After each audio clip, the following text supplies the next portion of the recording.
You're listening to Greater Good Radio. Today's guest is Dr. Jim Scott, president of Punahou School, director and community leader in numerous organizations. How was that in Stanford admissions? Was it? I mean, there's a lot of worry and anguish for any school you're applying for. Did you see something there that maybe taught you to be more sympathetic as you go to the schools now? Stanford's gotten even more highly selective than 35 years ago when I was first doing it. But what it did? It gave me a flavor of the different types of public and private schools around the country. And it gave me a better appreciation of how outstanding the public schools are in many other states. Because only 0.5% of the kids nationally go to an independent school like Punahou. So you get some great kids coming out of public schools, and that was good.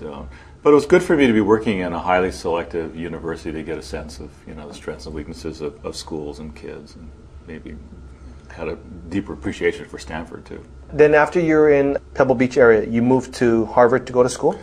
Yeah, I was in Monterey Peninsula for 8 years, and I think the reason that I first became an administrator fairly early in my career was because the school was growing and changing. It was going co-ed. It was doubling in size, and plus the headmaster, the head of the school, saw that I had done admissions and said, "Well, you could probably do college counseling." So some of my best years, my favorite years, when I was teaching 2 sections of history, coaching the baseball team, and doing part-time college counseling. College counseling led to academic advising, and my last 2 years there, I was the academic dean at 30 years old. That's pretty good, because you have an insight on the admissions process for the university, right. And now you're doing the college counseling. Right. And you coach the sports team. Coach the sports. So after 8 years, there was a change in headmasters, but also, every year I wasn't sure that I wanted to stay in independent schools. I loved it, but I kept thinking, my former high school and college friends were going on to business school, law school, schools of engineering, medical school. I thought I was being left behind somehow. And so what I did? The reason I went to Harvard is because there's a very specific program there. It happened to be housed in the School of Education, but it was a doctorate degree in administration, planning, and social policy, which was a big title for a management degree in nonprofit institutions.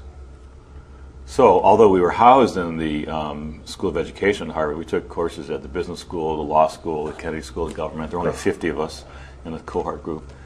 And that's why I chose the program perfect. We sold our home, went into debt, borrowed money, went back to school. And then you went back for more after that? Well, I was in residency for 2 years.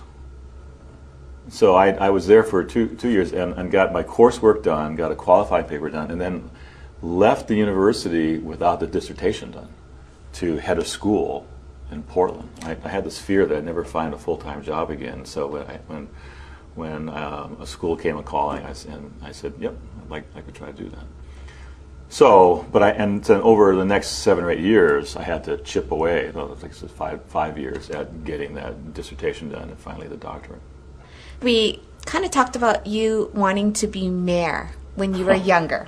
And then now you started going into this education field, getting experience as well as degrees in education and administration. At that point, did you ever look back and still think, maybe when I do go back to Hawaii, I'll get involved in politics somehow? Well, you know what this degree at Harvard did for me is that although most of the people went on to careers in education, they also went into nonprofit management. And so my thought is that it would be a preparation for a lot of jumping off points. So I didn't necessarily think that I was going to go back right into schools. And I thought that perhaps it would also leave open the opportunity, for government work.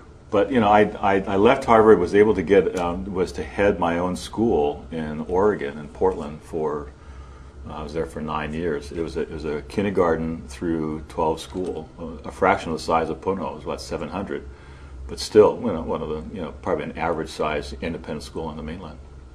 So why for you were you interested so much in nonprofits and not in for-profit? That's a great question.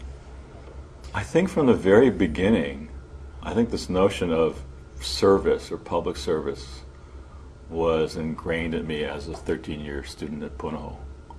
And it might have been the chapel program, it might have been the mentors in my life, who are my high school and college coaches, my high school coaches and teachers.